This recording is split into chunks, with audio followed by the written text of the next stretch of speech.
All right, so this is a very brief, hopefully, presentation on what milk and jails have to do with one another. And I'm going to start with some facts about the prison system in New York State. So the first fact about the New York State prison system, it's too big. The Department of Correctional Services is the largest agency in New York State. It has an annual budget of $3.5 billion, and it employs 30,000 people across the state. So it's bigger than the Department of Education, Transportation, any other thing that the state does for us, this tops it. It's also geographically too big. So the majority of people who are in prison come from New York City or other urban areas like the Albany, Troy area, but 90% of the prisons in New York State are located in rural areas, primarily in the Adirondacks and in Western New York. So this system is so big that it's actually impacting every community, and it's sometimes in different ways. Second, New York State's prison system is racist. So just one example of that, the majority of people who buy and sell drugs in New York State are white, but 80% of the people who are locked up for drug crimes are Black and Latino. Next, it's largely ineffective. It actually doesn't work to lock people up. Numerous studies have shown that poverty is one of the greatest causes of crime, education one of the best deterrents. If you go to prison in New York State, you're likely to receive no educational or vocational programming while you're there, so you'll actually be worse off than when you got there. And lastly, it's too expensive. There are far more effective ways to deal with crime that actually cost a fraction of the price of incarceration. So numerous groups in urban areas, like this one, are working really hard every day advocating for alternatives to incarceration, okay? But we're having a really hard time getting it through the legislative process. So just an overview of what's going on there, as residents of New York State, we have elected representatives in the state legislature that help sort out the laws and make changes to improve our communities. So here's the people of Troy and their elected official. Here's the people of Attica and their elected official. So when you go sit through a hearing on a criminal justice issue in the New York State legislature, you see some really odd conversations happening. One example, when we were trying to reform the Rockefeller drug laws a couple of years ago, there was a big debate in the state Senate discussing, what had been happening with drug laws over time. Were they effective? Were they fair? What was the impact? And we had a lot of upstate politicians or rural politicians more specifically say, Betty Little is an example, this is her right here, and she said during that hearing, if even one prison guard job leaves our community as a result of the Rockefeller drug law reform, our economy will be devastated. And so here she's not really, discussing the issues at hand, she's really talking about money. So we here at Milk Not Jails decided, well, we need to learn a little bit about what's going on in these communities that are going to be devastated by improvements to the criminal justice system. We did a little research, and so we found out that the economic development of upstate rural New York really hinged on the digging of the Erie Canal and the development of the Hudson Riverway. And these bodies of water were developed to help push cargo from the Northeast to the Midwest for the first time in history, connecting these key population areas, right? Upstate New York became the main route. And so we had a lot of economic development around the digging of the Erie Canal.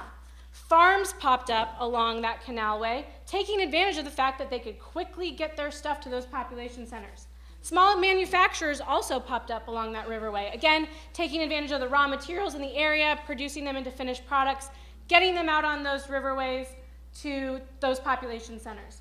So over time, rural New York started to look exactly like this. This is pretty much a perfect replica of any small town in New York State. It's on the canalway. Later, the freight lines were built right along those canalways. Small farms, primarily dairy farming because of the climate in New York State, and small manufacturers employing people locally. But over the past 50 years, this picture has changed dramatically. And we went over a little of that in the show that we just did, From Lactation to Incarceration. But just a few key policy changes that really impacted this. Number one, the development of the automotive industry, right? So we built all of these highways all over the United States. And now you don't have to, ship your freight through upstate New York to get it to the Midwest. You can drive cargo anywhere and through any state in the country now. And so a lot of these communities became kind of geographically isolated and obsolete. They weren't on that critical trade route anymore. Second, federal agricultural policy over the past couple of years has promoted a get big or get out philosophy, meaning that policies have really been geared towards farm consolidation, industrialization. Farms that don't have the capital or interest in doing that have a hard time competing in the local and global food market. Lastly, international and federal trade policy has created tremendous loopholes and tax breaks to incentivize small manufacturers to leave the state and maybe the country altogether, where they can find cheaper labor, states that don't have union laws, all of that good stuff. And so 30 years ago, when our previous Governor Mario Cuomo, decided the way we were going to deal with rising crime in New York State, we're going to lock people up, build more prisons, we built the prisons in these kinds of communities, right? They're economically devastated. They've lost a lot of jobs through those changes in policies around agriculture and trade, and they're geographically isolated. Now, the politicians promised to these communities, hey, we'll build the prison here, it will provide jobs, and it will also provide all of this new economic growth. There's going to be new hotels for people visiting people in prison, new restaurants, new laundry services to deal with the laundry from the prison. But for the most part, that hasn't happened. Instead, what we have is we have a lot of communities that are economically dependent on the prison, and they will do anything to keep it in place. And so back to that legislative arena where we fight for systemic change, we use different strategies to try and push for change in the state legislature, and we've succeeded in the past. We did win reform of the Rockefeller drug laws a couple of years ago, and yesterday we were this close to ending racist marijuana arrests in New York State, and hopefully that fight's not over. But typically what we do to fight for change is we try and mobilize as many people in our community as possible, right? We try and get as many people in Troy to contact our elected official and say, hey, we need you to change the parole system. It's messed up, it's hurting our communities, it's unfair. And oftentimes those urban politicians say, hey, I completely agree with you. In fact, I'm co-sponsoring the bill that you are here to talk to me about today. But I can't get it past this rural politician that's telling me that I'm going to devastate their economy, right? So sometimes, I live in New York City, sometimes we get invited, we bring buses of people from New York City up to Albany, not to meet with our own elected officials, but to meet with those rural politicians and say, hey, just wanted to meet you and tell you how this prison system is really hurting our community. We need you to change this law. But this politician doesn't have to listen to us, right? We didn't elect them. And who is the voice in their community that they hear during these criminal justice debates? They hear the guards union. That's the only voice in those rural communities that's really speaking up at the time of these critical points for policy change. And the guards union wants to keep their jobs. Now, this is where Milk Nut Jails is trying to step in. We have created a new strategy. What we are trying to do is not just rely on this one route to political power, but build a grassroots movement right here. We're trying to build a new urban-rural alliance. And the idea here is to mobilize people in urban areas that care about criminal justice reform because they're seeing the social impacts on a daily basis, and find people in rural areas that don't want to live in a prison town, that don't want to live in an economic environment that is solely dependent on a prison system. What we're hoping that we're going to do is build a strong alliance here so that in a month or two when we try and reintroduce this idea of ending racist marijuana arrests or parole reform or what have you, we don't just hear urban people speaking up about this, but we also hear rural people say, hey, we think this law is also messed up and we don't want to live in this kind of economic environment. Support agriculture, support small farm viability, support other diverse economic opportunities that are healthy. Now, why the hell are we focusing on milk? Well, like I said, there's a lot of dairy farms in upstate New York, and those dairy farmers are really vulnerable. The majority of them get a minimum wage that's determined by the federal government for their milk. So it doesn't matter how much it costs them to milk their cows. Every quarter there's a new number that is spit out through some sort of economic formula that is based on the price of cheese in Chicago largely, that tells the farmers how much they're going to get paid, right? So these farmers, they're really vulnerable. There's tons of farms closing every day. They cannot afford to be milking their cows. And what these farmers need is they need access to direct consumers who are going to pay them what it costs them to milk their cows, not the federal price. So what we've done at Milk Not Jails is we've started a milk marketing and distribution company. This is our logo. And basically any farmer that wants to support our political agenda becomes a part of the business. And we slap stickers that look like this on those products, and we distribute it to people in the cities that are willing to pay what it costs farmers to actually produce their milk. What we're hoping is that this is going to create this model alternative that we can point to during those, political actions that we're taking, and also really help some farmers survive and give them economic incentive to become a part of this movement.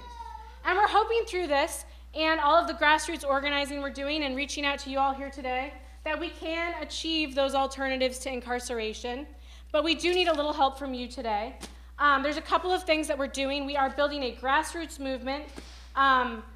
One of the things that we try and do is get organizations to endorse the campaign. This is an endorsement card. So anyone who's a part of a business, works at a social service agency, is a farmer, is part of an organization in New York State, we would love for you to endorse the campaign. We have a policy agenda. It's listed right here.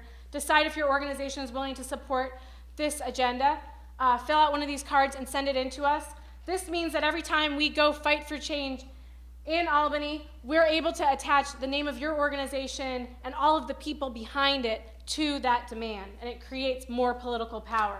It also helps us to demonstrate to the farmers who are kind of contemplating whether or not they should join our business, which has kind of a crazy name to a lot of them, Milk Not Jails. Is anyone really going to buy that idea? This demonstrates to them, yes, people will buy this idea. The other thing is that with this policy agenda, we are trying to get everyone in New York State to really join forces with us around this. Sam has a petition right there, and we're hoping to deliver this to every legislator in New York State this legislative session. I mentioned that there was a big push to end racist marijuana arrests. This past week, they tried to put it into the New York State budget. At the end, the politicians felt, I don't know, this might be too crazy, we're gonna set it aside. So when they get back from their holiday recess in April, we wanna be able to show them, look at all these people who really want a change to that, and also numerous other initiatives that will impact farming and criminal justice policy in New York State. And lastly, we have a bunch of materials over here, and we'd love for you to help distribute them to people that you know. If you're part of an organization, pick up a couple. If you have some neighbors you think might be interested in it, take some postcards and hand them out. We started a milk marketing and distribution company, but we are not big business. We are volunteer run. We're not for profit. We can't get, a billboard anywhere in New York State, can't afford it, or a commercial, but we can, help get the idea out there by having you spread the word with us. So that's it. Thank you so much for your time, and I'm really excited to hear the next speakers.